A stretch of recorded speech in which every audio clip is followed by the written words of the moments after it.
Hi all, welcome back to another session on web methods. So in this session, I wanted to show how file polling works in web methods. So generally in file polling, what happens is when a user places the file in one of the location accessible by web methods, we create ports on integration server, which polls continuously on the directory specified for the intervalably enter an integration server. So it polls continuously on that, and whenever a file is picked up, so based on the processing service we have written, it processes the data, and that's how the file polling processing is done. So let's take a use case where let's assume that there is a flat file which is coming into our web methods location. So I have a service which takes the flat file and then converts that flat file into the JSON formats and inserts all those data into the remote directory of other partner, and it converts all the data into JSON and inserts it. So let's see how this can be done in web methods. And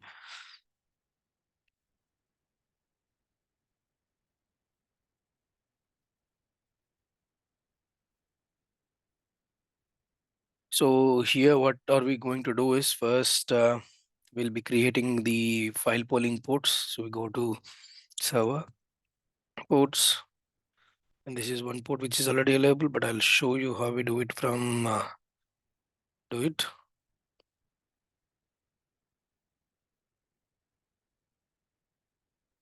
So we go to ports, click on add port, click on file polling port.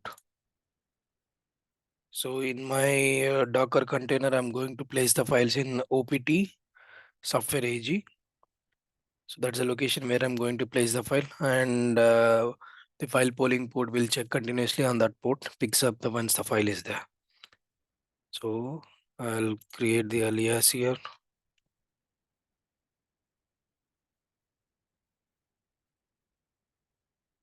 So in the monitoring directory is my integration server directory. So I'll give this. These are all optional. I'll leave it as is. I'll enable the processing and I'll run this service as administrator. And the processing service I'll show you. And the interval, this is the one I specified, and number of these are the mandatory fields that needs to be given. And once you click on save, so the file polling port gets saved, but it will have some uh, access exception saying that it will deny the ports by default. So that's the reason we keep it as allow the ports and all once you create a new port. So this is my service which takes the FF data as input because I'm having a flat file, and it converts the value convert to values here. So once the flat file convert to values is done, I'll convert this to JSON file and then write the data to the target file system. But here you may get a doubt saying that why are the FF data, I mean the structure of convert to values, it's having FF and capital D data, whereas you're taking the input as FF data small. This is because integration server, when it deals with flat files, it gives the data in FF data small data format. So that's the reason we keep it as FF data in the input in small letters, and this comes as a stream object when it enters into when the request is received. So I'll show you once this is done. So see, once you create the port, it says that it is currently restricted, it is with deny by default. So we go here and then change the port permissions to allow by default.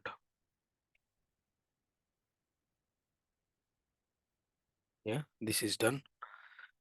Now what I'll do is I'll place the file from my local to the Docker container.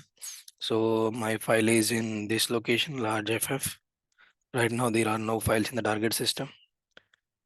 So I'll just copy the file from my Docker local, local to Docker. The file is copied and I placed debug logs to just see. So if we go to logs, it will state as FP or FP start, and just give it some seconds. It will give it as FP, and once the processing is complete, so 7 it started.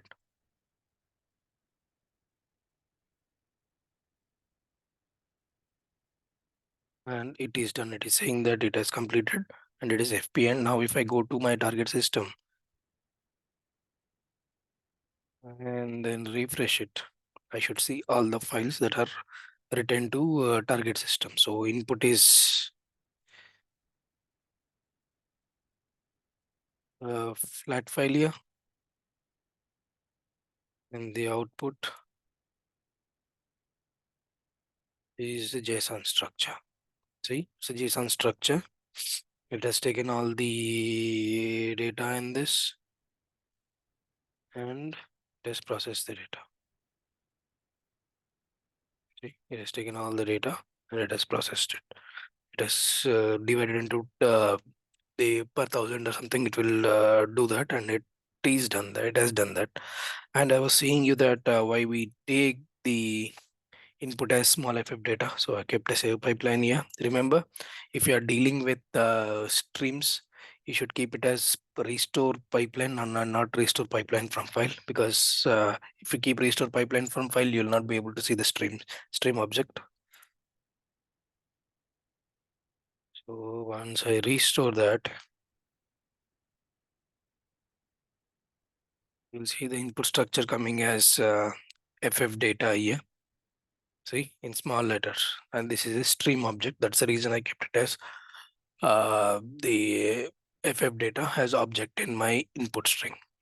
So let's say if I change it to just over here, just copy this thing.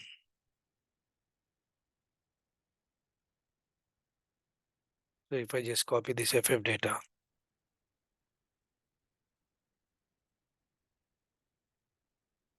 and place it here, we delete this.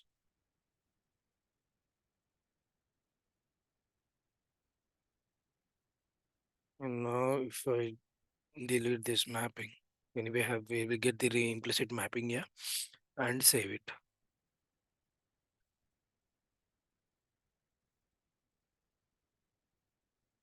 So once that is saved, ignore this noise because when I connect to container, every time it goes slow actually. So, and I'm placing this into the container. Is copied, but if you go and check the logs here, you will get the errors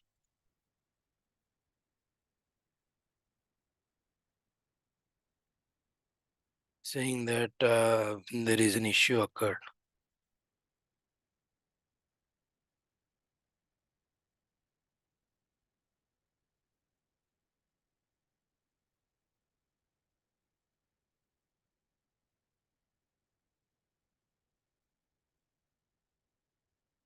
So it has executed the first step, ff start, but if you see here, it says the ff data cannot be null because we are expecting the data to be in smaller ff, but our input is in capital ff. Now if I run this,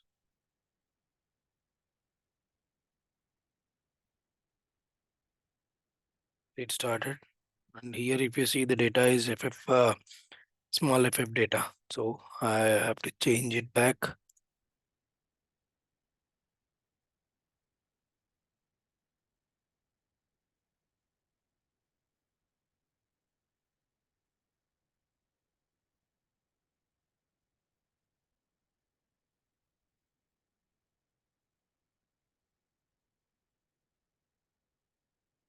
And if I change this mapping now,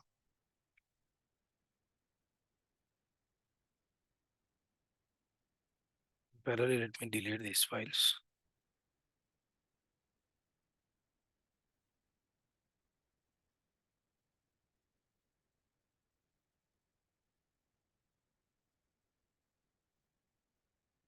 Grab this, save.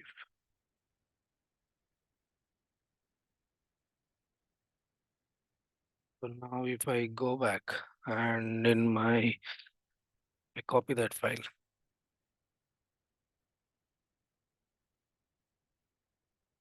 The file got copied. Let's wait here. It's 7.5 now.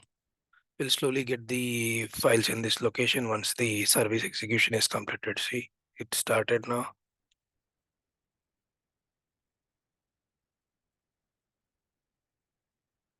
That's the reason we give it as small FF data if you're dealing with flat files in file pooling. Thank you.